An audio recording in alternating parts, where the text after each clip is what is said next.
so much for coming to this year's edition of Rendez-Vous with French Cinema. I would like to thank Unifrance for their support and collaboration every year, especially Florent Charmasson, who helped in producing tonight's event. Partners at the Film Society of Lincoln Center and the AFC Center and the French Cultural Services for putting all this together. So, part of the screening this year, we wanted to do something special for one of the most prolific and admired contemporary French actor, Monsieur Romain Duris, who was the star of the previous film, and many other films that we've screened here through the years.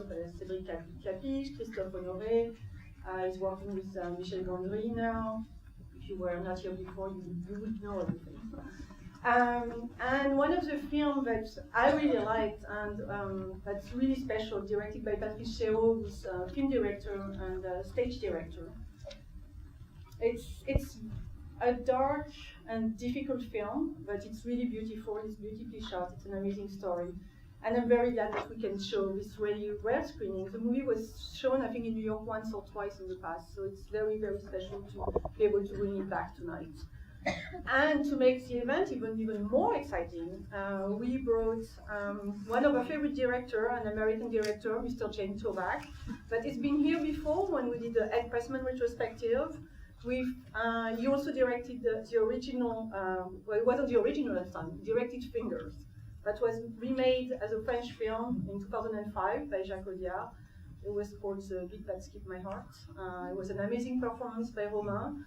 And I think James also collaborated on the script, and we showed that before. So without further ado, I would like to call our special guest to talk a little bit before tonight's film, Mr. James Toback and Mr. Romain Duris.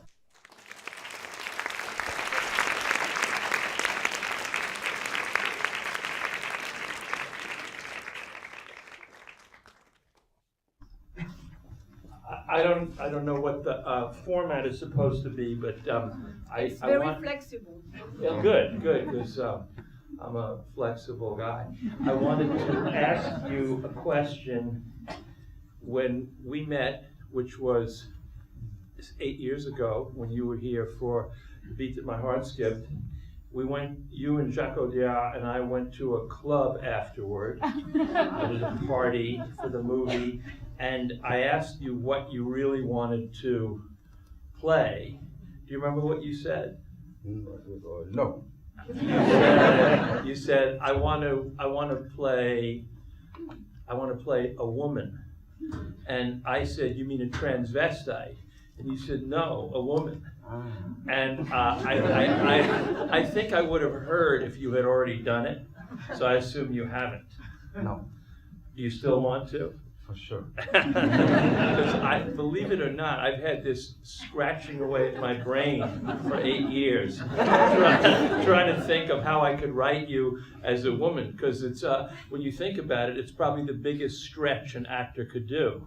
I mean, anything within the gender is going to be less of a stretch than actually being the other gender in a movie. So I may surprise you sooner rather than later. All right. Let me ask you about this film, however. Shave my hair.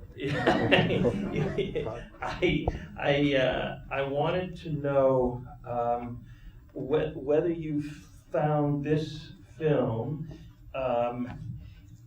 whether it was planned, whether you knew. I mean, was it fully scripted, or did it organically develop while you were shooting it? This one? Yeah. It came from Patrice Chereau, the director, and he was writing something at the beginning autobiographic, because he wasn't persecuted by someone, but it's not secret. Someone was following him in streets in Paris, and even he was interred in his flat and do some stuff. So it was kind of strange, weird. Yeah. And so Patrice had this idea to make a movie about this story, and after to put a love story with Charles Gainsbourg, you will see, and to have like a mirror. Can you say that in English? Okay, a mirror. There is one guy who has been persecuted by someone, and the same guy is persecuting his girlfriend in another way. Right. The reason I ask is the movie feels to me as if, particularly the relationship that you have with Charlotte, it seems to me to be developing almost in real time, almost as if it were actually occurring while you were shooting it. I don't know whether everything was designed exactly as it was shot, but it feels as if it's a relationship which from scene to scene is changing so radically and so inexplicably, in, out, up, down, almost as if the mood of the moment is going from one side of the tracks to the other. And it feels as if it's a kind of moment-by-moment reality unfolding. Was that all planned, or did any of it happen just because it was happening?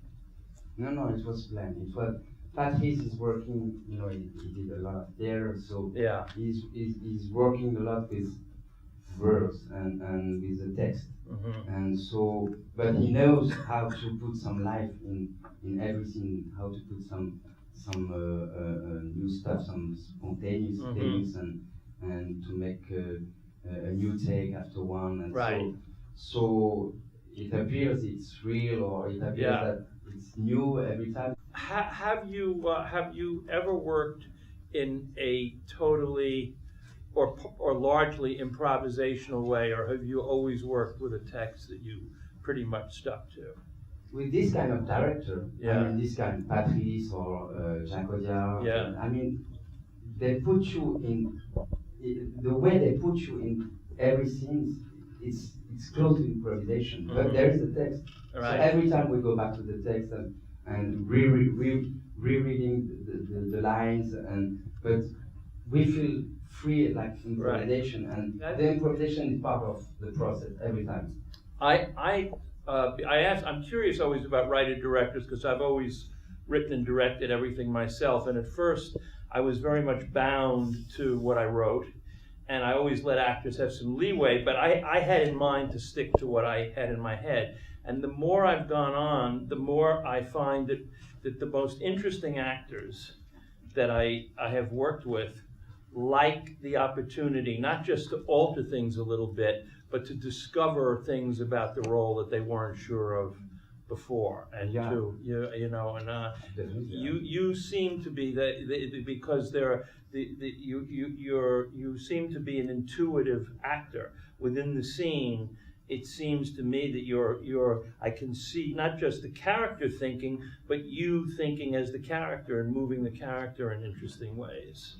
That's maybe because there's no, the things are not stuck inside the form or inside the lines, and every time Patrice takes the risk to change, not the lines, but a big thing from the other text. So as an actor, you feel doing something new every time.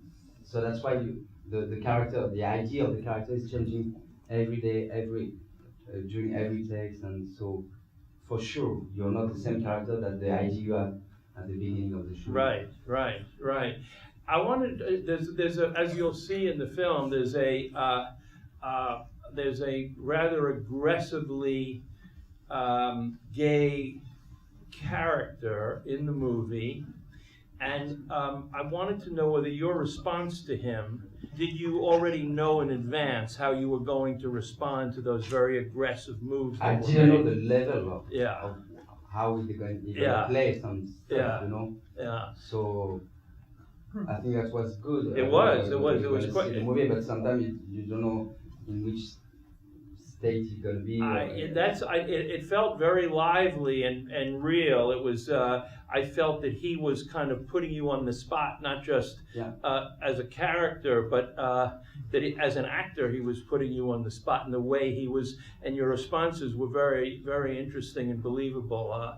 Did you feel that this character you're playing existed on the edge of madness? It's kind of tricky. There is something, but we had the choice with Patrice to make him, you will see, to make him at the end totally crazy or totally too complicated, or or and me, I was telling Patrice, I want to give to the audience the opportunity to understand him and to follow him until the end, and to maybe to excuse him about the love, and you will see. So every time maybe I have this default or quality, I don't know, to save the characters I play, to understand him and understand them, and give the opportunity to the people to follow them until the end. And you know, so we could do someone very mad, but we can't do this. Mm-hmm. What do you want to do with the rest of your life? Yeah. Painting. Girl, a woman in a movie. Yeah. Painting. Yeah.